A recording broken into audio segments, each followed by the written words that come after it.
You don't have to look any further than the past experience of citizens in the Soviet Union or China under Mao Zedong to see what might happen here unless the press and the people stand up to this gangster regime that we have running the country. And I say those words pointedly. You think I'm looking for more trouble than I already have? It's as though America's been taken over by a gang, not by a political party. That's how I see it. It's as though a gang has taken over the country, not a political party. And even the press is starting to stand up to them. That's what I'm trying to get at. Even the supine press is starting to speak out against the gang that can shoot very straight indeed. Though, Mr. Savage, you can't overcome that feeling. North Korea, nothing. They say nothing. China, nothing. But citizens who stand up to them, wait till you see how well they can handle it. Savage. Michael Savage. Afternoons 3 to 7. On Talk 910 KNEW. And online at 910knew.com. Coming up next, from San Fran Freak Show, The Savage Nation. From Talk 910 KNEW. On the air, online, and on the go. This is Talk 910 KNEW. Warning. The Michael Savage Show contains adult language, adult content, psychological nudity. Listener discretion is advised.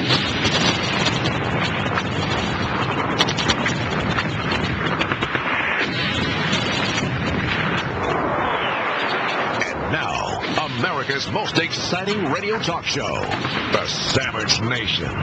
Here is Michael Savage.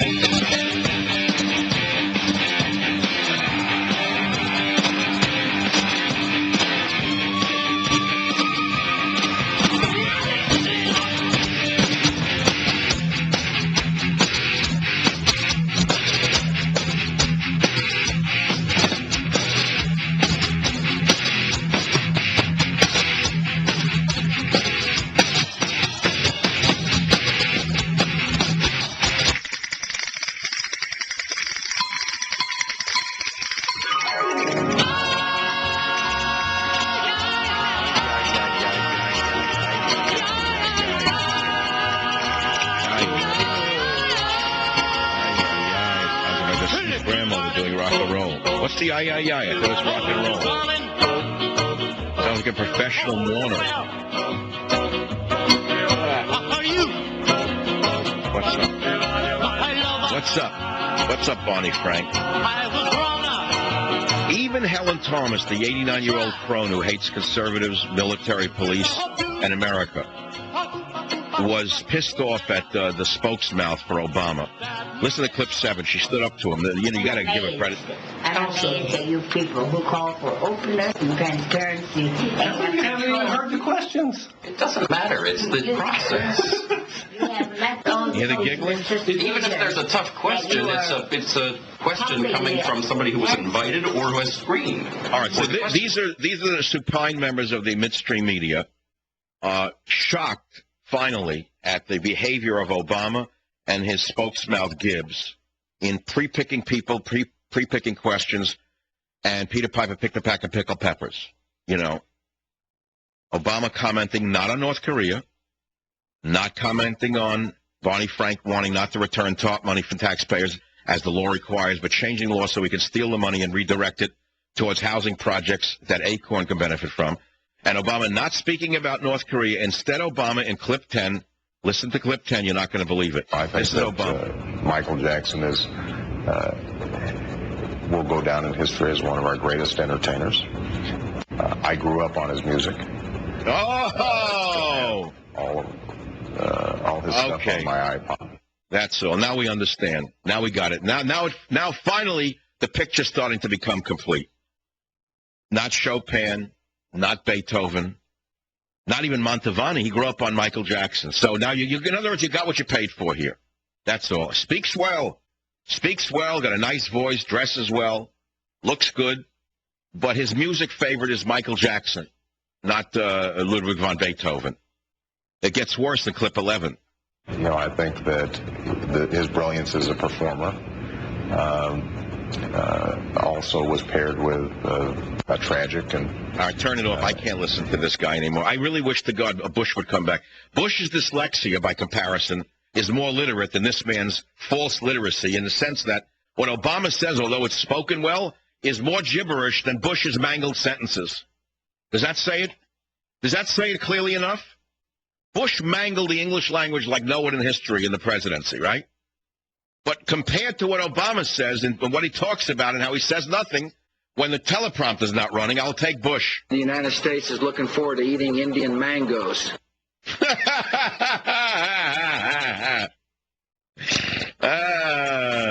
The man who killed the American avocado industry.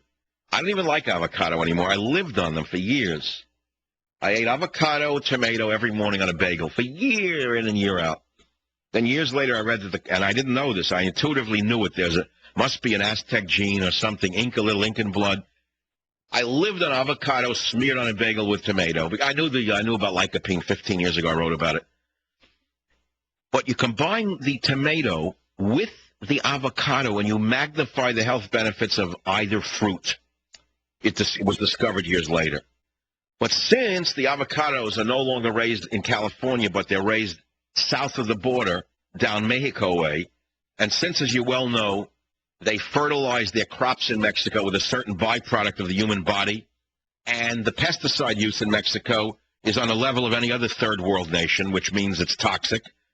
I don't eat avocado. I don't enjoy avocado anymore. I only eat organic vegetables and fruit from California. It's one of the things you can still get out here. Thank God there are still organic farmers. God bless them. I love paying a little extra. I mean, reached the point in America you couldn't eat a piece of lettuce. It was like eating a sandal. Every bite of lettuce was like eating a toxic sandal lately for 10 years. I get an organic lettuce, a different story. Still throw away the outer leaves more so that you can feed a pack of hamsters with what I throw away. You could keep a family of hamsters alive for 100 years with what I still throw away with an organic lettuce. I don't care what they say, organic. Yeah, right, I really believe them. Yeah, they put a stamp on it, but I can taste organic because it doesn't have the pesticide smell. And how do you tell if an onion, for example, or a piece of garlic is organic? A, they look shriveled up and horrendous. I've grown them. I just grew a bunch of garlic. The gardeners picked them for me. Shriveled up. They look like Adolf Hitler's one good testicle. That's how small they are. But the fact of the matter is they are shriveled compared to the commercial. Beowulf, did you touch that word? Because you shouldn't have, because I'm going to say it again. If you did, I'm saying it again. Because I'm going to listen in a minute. I grew garlic. I planted it last winter. So finally they were harvested in my little side yard like 2 weeks ago. Then we dried them in the sun. They do look different than commercial garlic in that, as I say, the size of them is equal to Hitler's one good testicle. Very small, very shriveled up.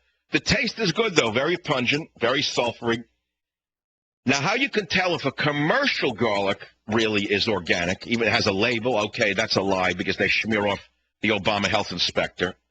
But the way you tell is that if the sprout comes out from it while it sits in your kitchen, let's say you don't get to it, and it should sprout, it means it wasn't sprayed with maleic hydrazide.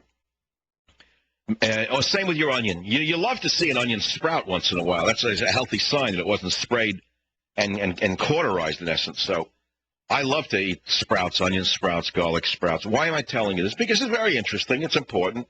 Little things gleaned from everyday life.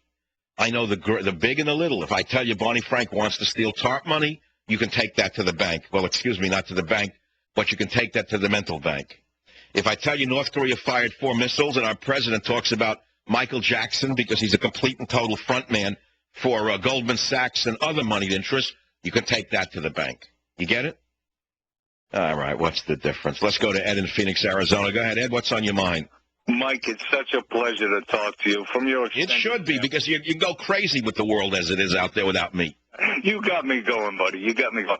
And I wanted just to comment, a small comment on yesterday. You said that these guys in Washington, this Beltway crowd, has got criminal minds, and you always said to yourself, wow, I wish I was smart as these guys. I wish I was as smart as them and this and that. But they were not smart. The criminal mind, you touched on some, the criminal mind is not smart. They are clever, very clever, but they're not smart. I did a lot of work with child molesters and the like, the dredges of society. I'm a paralegal, and let me tell you, Mike, there is a distinction. You made that distinction yesterday, and it just ragged on my mind because there's a difference between being very clever and being smart. These guys aren't smart. And now they're getting... All right, so let's take a guy like Robert Rubin, who hired a PR agency to present him as a nice guy, a fly fisherman. It was all hogwash. But meanwhile, he was raping the country, according to the article in Rolling Stone, by rewriting laws to benefit himself and his friends on Wall Street. So where's the clever and where's the smart in that? Right, and the cleverness and the rape is going on exponentially as more and more of these criminal minds come into power. Okay, well, wait a minute. So wait a minute now, but they're getting away with it. How do we stop them? That's the thing, Mike, is the country has blinders on. My own family, my own children. I talk to them. They're like, oh well, they don't know what to say. Right, they think you're out of touch and old. They're for everything that you don't believe in. They think it's wonderful. They think Obama's great. They have no idea that what a phony the guy is and how dangerous he is for their own future and their freedom. They don't know. They don't understand it. But they're good people. They got good hearts.